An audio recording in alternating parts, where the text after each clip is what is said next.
إن الحمد لله نحمده ونستعينه ونستغفره ونعوذ بالله من شرور أنفسنا ومن سيئات أعمالنا. من يهده الله فلا مضل له ومن يضلله فلا هادي له، وأشهد أن لا إله إلا الله وحده لا شريك له، وأشهد أن محمدا عبده ورسوله. أما بعد، فإن خير الكلام كلام الله تعالى، وخير الهدي هدي محمد صلى الله عليه وسلم، وشر الأمور محدثاتها، وكل محدثة بدعة، وكل بدعة ضلالة، وكل ضلالة في النار. من علامات نبوة نبينا صلى الله عليه وسلم ما أنزل الله تبارك وتعالى عليه من قوله والضحى والليل إذا سجى ما ودعك ربك وما قلى وللآخرة خير لك من الأولى ولسوف يعطيك ربك فترضى لم يجدك يتيما فآوى ووجدك ضالا فهدى ووجدك عائلا فأغنى فأما اليتيم فلا تقهر وأما السائل فلا تنهر وأما بنعمة ربك فحدث. ألم نشرح لك صدرك ووضعنا عنك وزرك الذي أنقض ظهرك ورفعنا لك ذكرك فإن مع العسر يسرا إن مع العسر يسرا فإذا فرغت فانصب وإلى ربك فارغب. هاتان السورتان في بيان طاغٍ على الله تبارك وتعالى وإفضاله على عبده ورسوله محمد صلى الله عليه وسلم. جاء في سبب نزول السورة الأولى سورة الضحى أن النبي صلى الله عليه وسلم وهو في مكة كان يقوم الليل، وكان بعض المشركين يستمع لقراءته إلى الليل، فاشتكى النبي يومين ليلتين فلم يقل، فقال بعض المشركين إن رب محمد قد قلى، ومعنى قلى يعني كرهه وأبعده.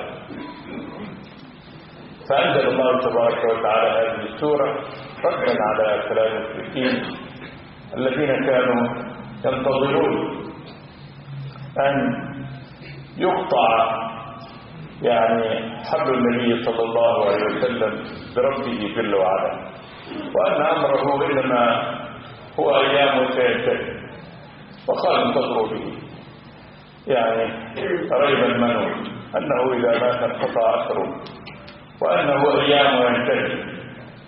فأنزل الله تبارك وتعالى إن أعطيناك الكوثر فصل لربك وانحر إن شانئك هو الأبتر. شانئك مبغضه هو الذي يقطع أثره. وأما النبي صلى الله عليه وسلم فقد أعطاه الله تبارك وتعالى كل ذلك. والضحى والليل إذا سجى يحكم الله تبارك وتعالى بالضحى وهو راجع في النهار إشراقه،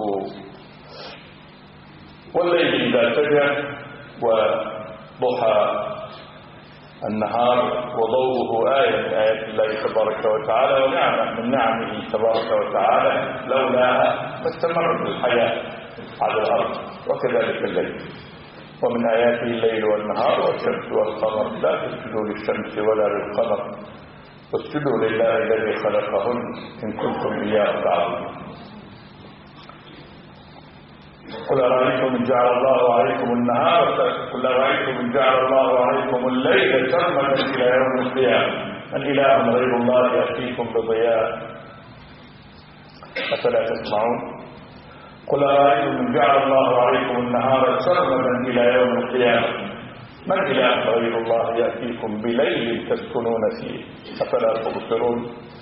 ومن رحمته أن جعل لكم الليل والنهار لتسكنوا فيه الليل وتبتغوا من فضله النهار ولعلكم تشكرون. هاتان آيتان من آيات الله تبارك وتعالى ونعمتان من نعمه لولاهما ما بقيت حياة على هذه الأرض.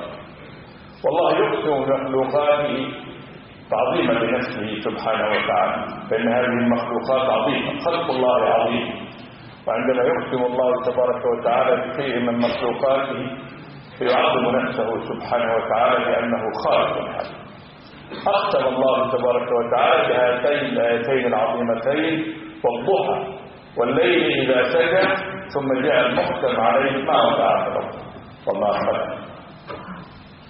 لن يترك الله تبارك وتعالى وما خلق وما كلف.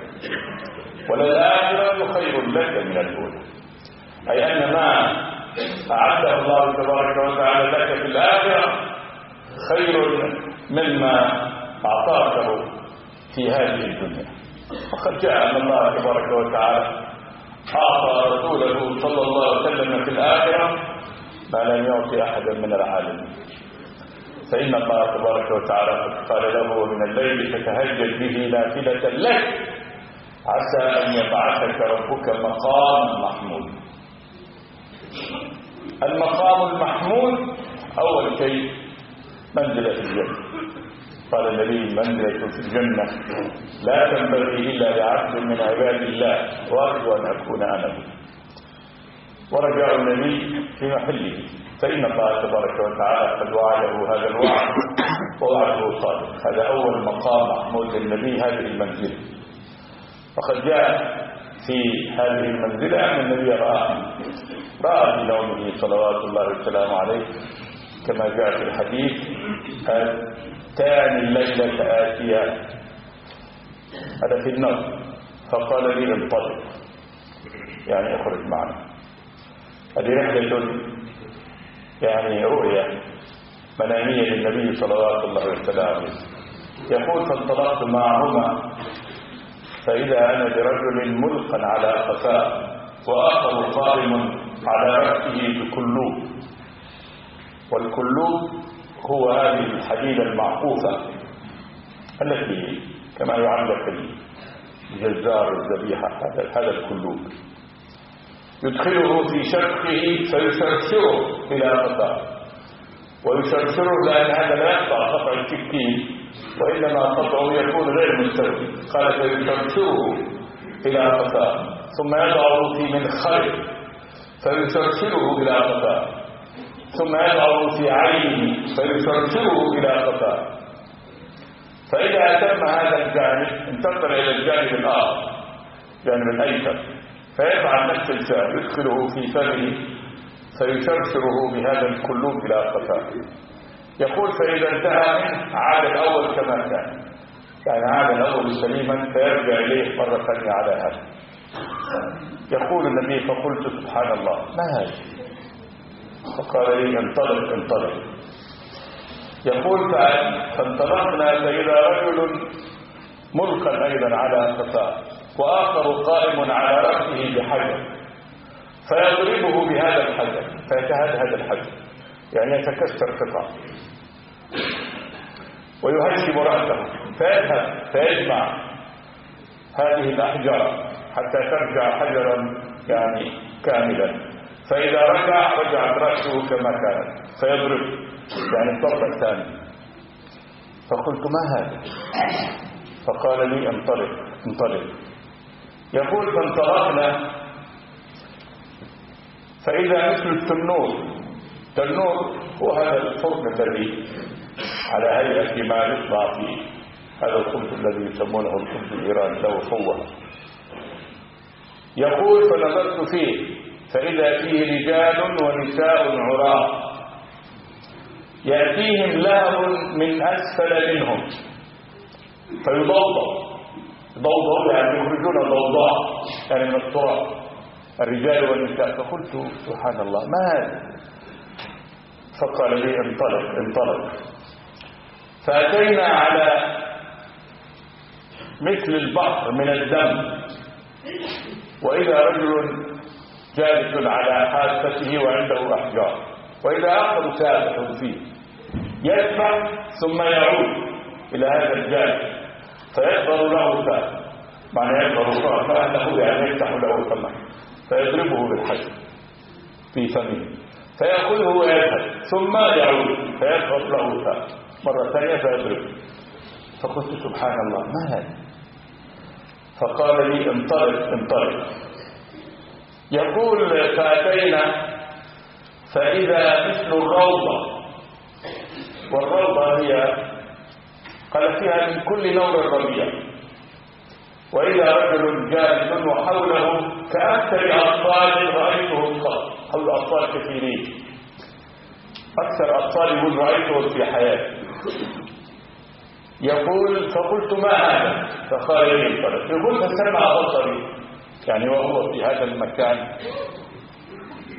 صعدا فإذا قصر مثل الربابة البيضاء. الربابة هي السحاب، في سحاب يكون أبيض شديد البياض. يقول فسمع بصري فإذا قصر مثل الربابة البيضاء، فقال لي هذاك منزل، قد هذا بيتك.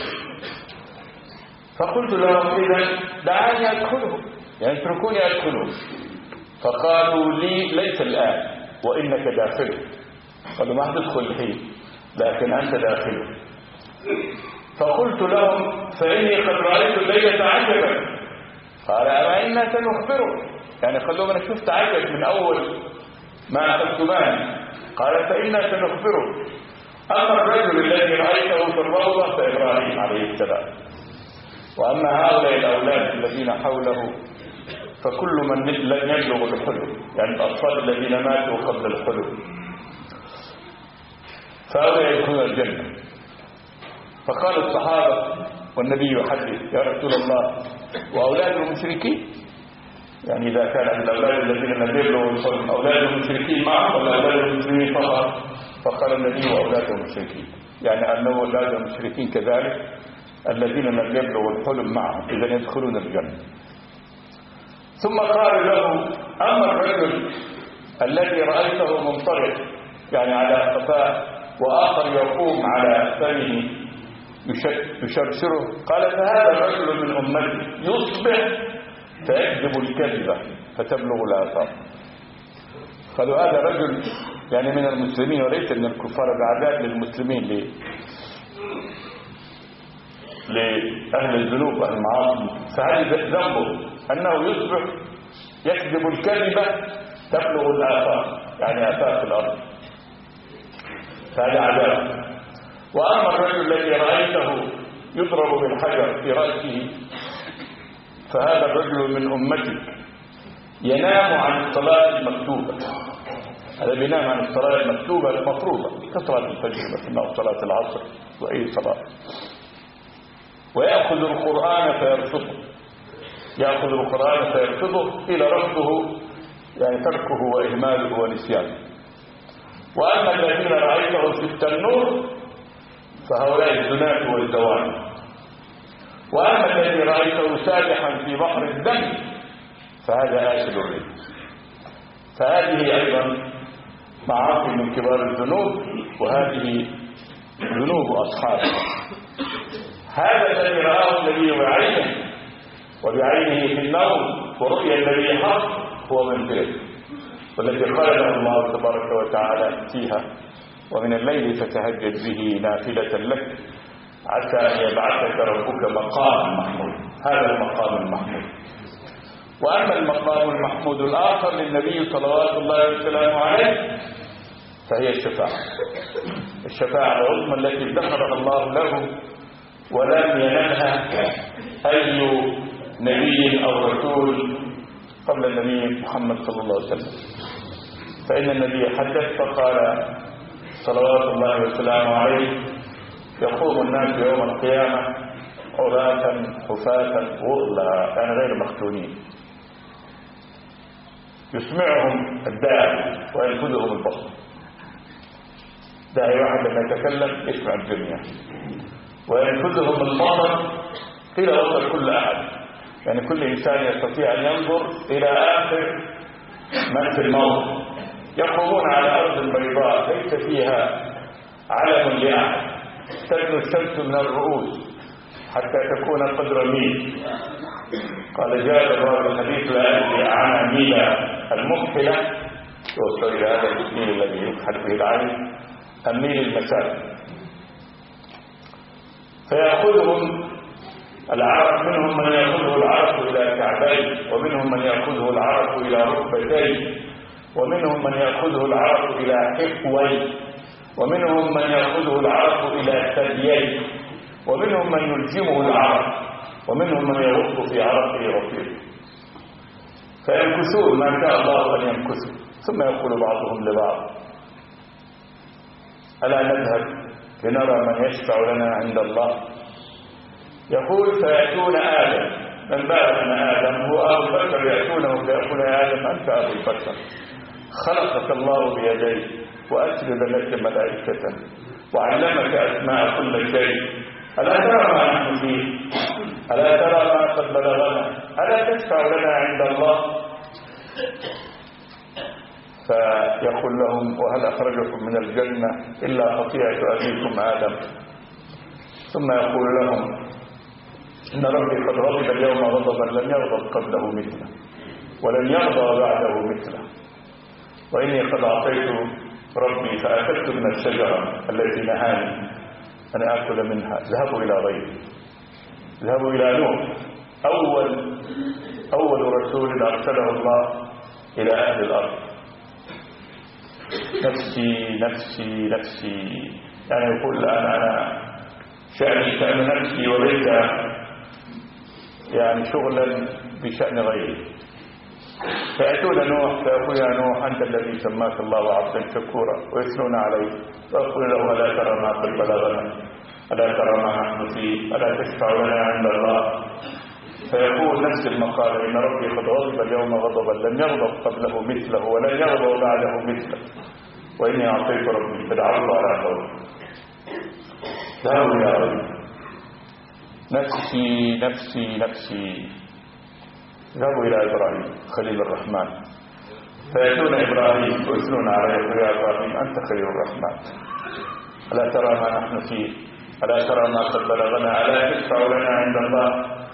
فيقول نفس الكلام: إن ربي قد غضب اليوم غضبا لم يغضب قبله مثله ولن يغضب بعده مثله، وإني أعطيت ربي فكذبت 3 كذبات. قال النبي: تنتهي في ذات الله.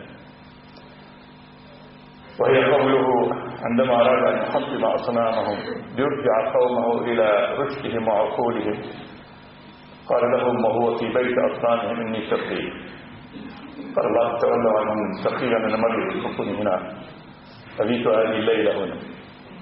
ثم لما حطم أصنامهم وضع يعني معوله عند كبيرهم، فلما جم يسألوه: أنت فعلت هذا بآلهتنا يا إبراهيم؟ قال: بل فعله كبيرهم هذا فاسألوهم إن كانوا ينطقون. هذه الكذبتان في ذات الله، يعني لله، وهي يعني من أفضل الصدق، كذلك أفضل من الصدق لأنها يتوصل بها إلى معرفة الله تبارك وتعالى وضلال ما هم فيه، حتى يعرف قومه ضلال ما هم فيه من الأصنام. وأما الثالثة فإنه لما نزل مصر وأراد جبارها أن يحوز زوجته وسألوه عنها فقال: هي أختي، لأنه علم أنه من قال يا زوجتي قتلوه. فهذه 3. ولذلك قال: نفسي نفسي نفسي. ذهبوا إلى غيره، ذهبوا إلى موسى، فيأتون موسى عليه السلام ويقول: يا موسى أنت كلم الله، يعني كلمك الله تبارك وتعالى، ألا ترى ما نحن فيه؟ ألا ترى ما قد بلغنا؟ ألا تشفع لنا عند الله؟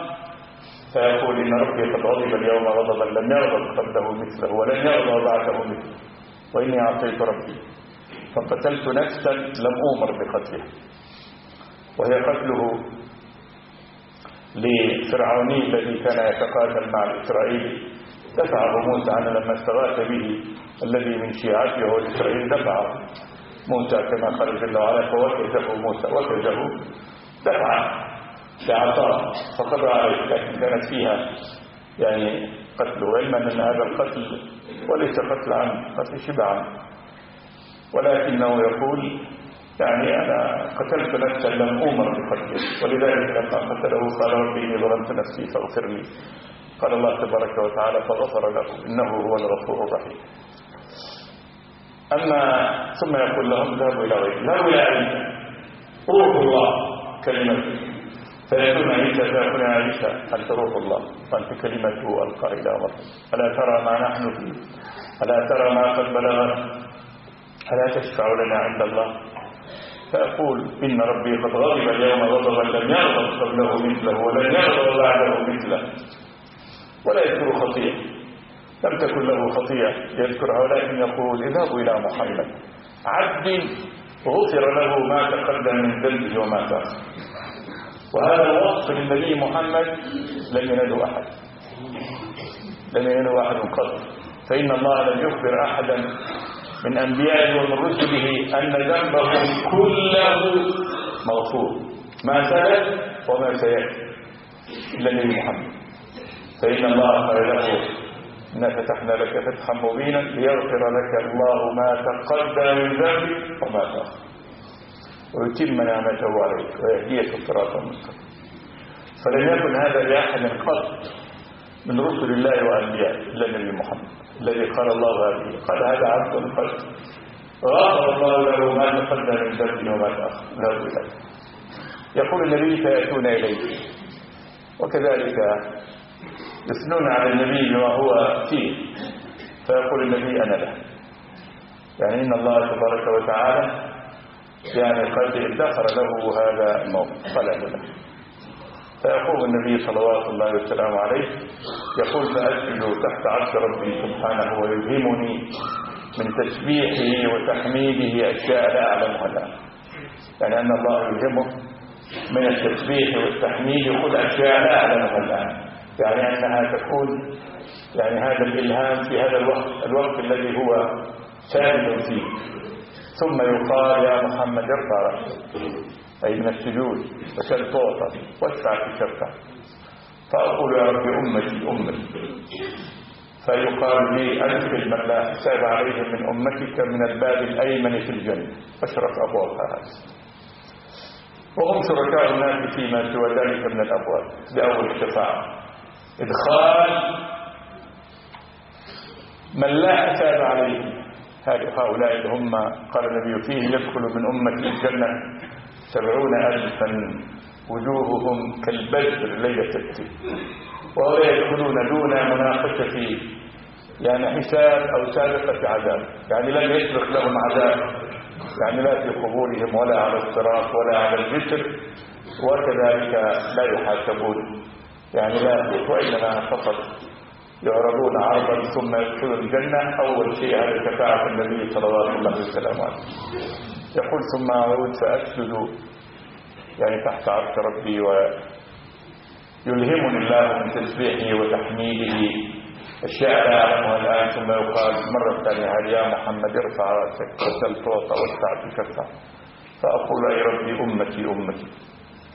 يقول النبي فيحد لي ربي حدا فأدخلهم الجنة. والحد صفة يعني هؤلاء الذين موصوفون بهذه الصفة الكبرى.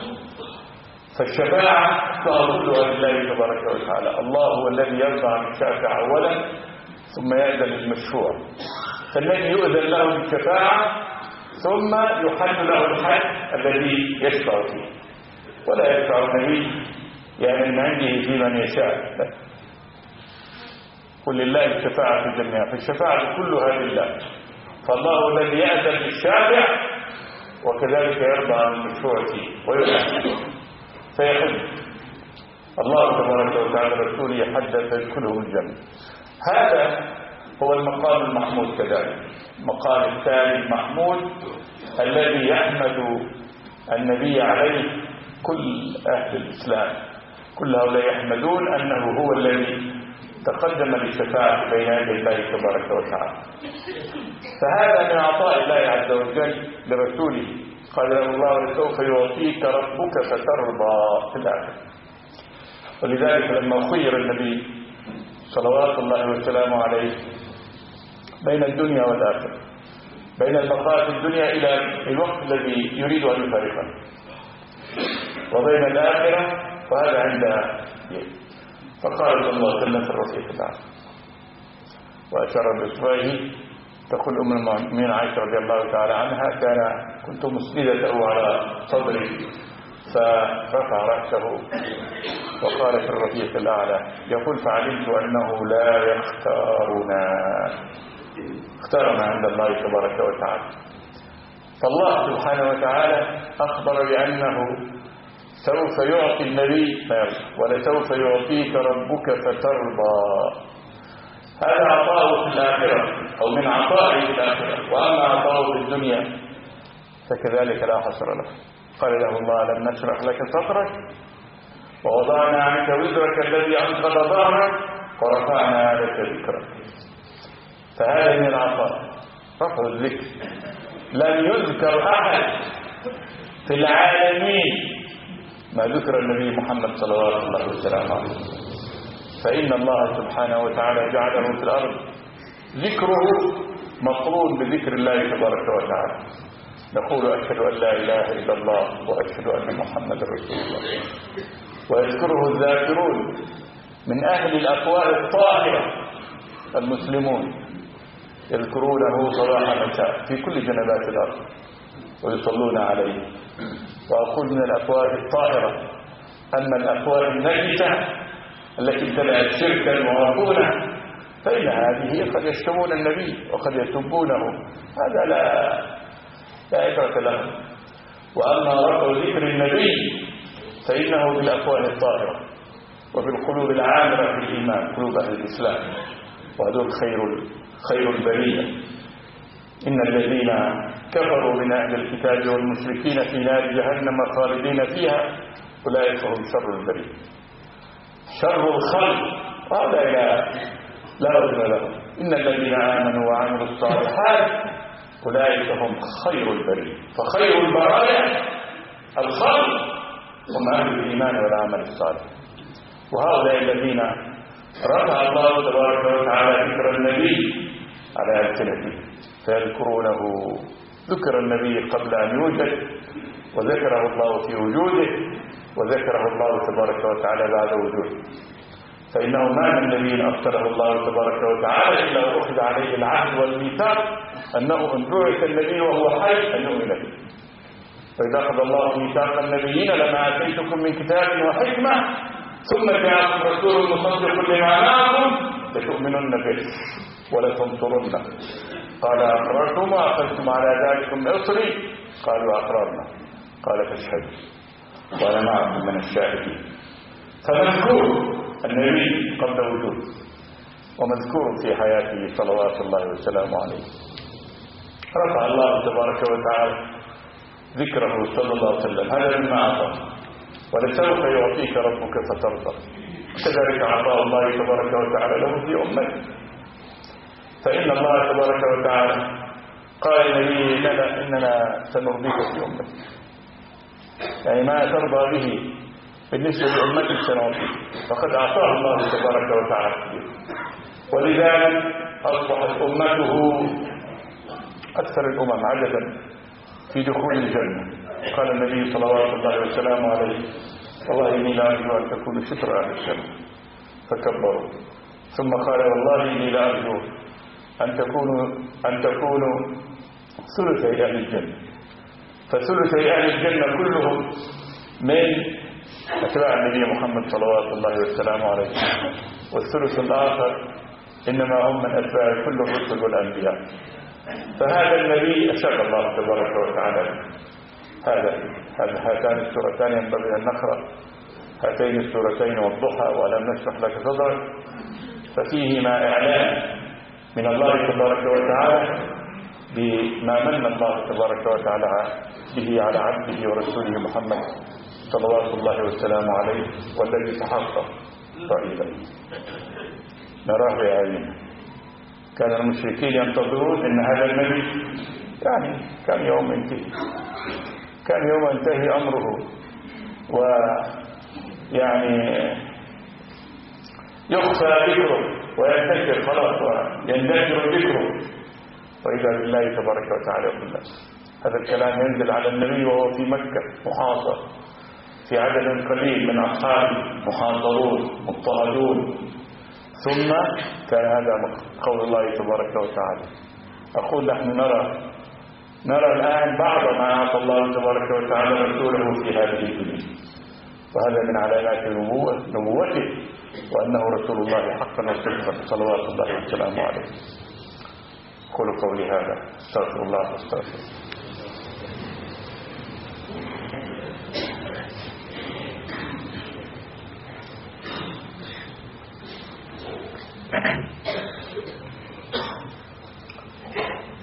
الحمد لله رب العالمين، والصلاة والسلام على المبعوث رحمة للعالمين سيدنا ونبينا محمد وعلى آله وأصحابه ومن اهتدى بهداه وعمل بسنته إلى يوم الدين. نعود إلى أنفسنا. عندما يتذكر الإنسان ويعلم أن الله تبارك وتعالى أن الله جل وعلا جعله من أتباع هذا النبي ومن المؤمنين به، الله نعمة عظيمة، هذه نعمة عظيمة يجب أن نذكرها، وأن هذا تم بفضل الله وبرحمته كنا مؤمنين حقا بالله تبارك وتعالى وبرسوله، وأننا ونستشعر أننا من أمة هذا النبي الكريم صلى الله عليه وسلم التي كتب الله لها هكذا الثناء والرفعة، ومن هذا النبي عليه الأعلام في كل العالمين، والذي جعل الله تبارك وتعالى له هذا المقام العظيم. الله يبقى نعمة عظيمة، ولا بد أن نتذكر هذا ونشكر الله تبارك وتعالى، نقول الحمد لله الذي جعلنا مسلمين، الحمد لله الذي هدانا لهذا الإسلام، الحمد لله الذي هدانا للإيمان به والإيمان برسوله الخاتم صلوات الله وسلامه عليه. تشعروا هذه النعمة، وتشعروا أيضا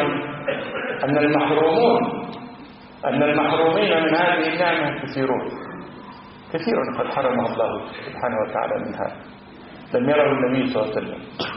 منهم ناس رأوا النبي بالعين ولم يؤمنوا به، ومنهم ناس بعده علموا هذا الفضل ولم يؤمنوا به، ومن الناس الذين يخالفوننا وهم معنا لا يؤمنون بهذا النبي، قد يشتمونه. هذا خذلان خذلهم الله بعدهم الله تبارك وتعالى. كل من لا يؤمن بهذا النبي خاسر ولا هم الخاسرين، وهذا الخسران عظيم. ألا إن الخاسرين الذين خسروا أنفسهم وأهليهم يوم القيامة، ألا ذلك هو الخسران المبين. قل يا قوم اعملوا على مكانتكم إني عامل.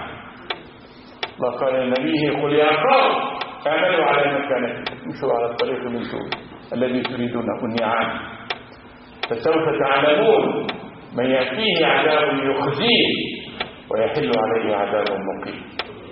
فنقول الحمد لله الذي هدانا الإسلام وجعلنا من أتباع هذا النبي الكريم صلوات الله وسلامه عليه. اللهم اغفر لنا ذنوبنا وإسرافنا في أمرنا وثبت أقدامنا وانصرنا على القوم الكافرين. الحمد لله رب العالمين. أبو محمد سكر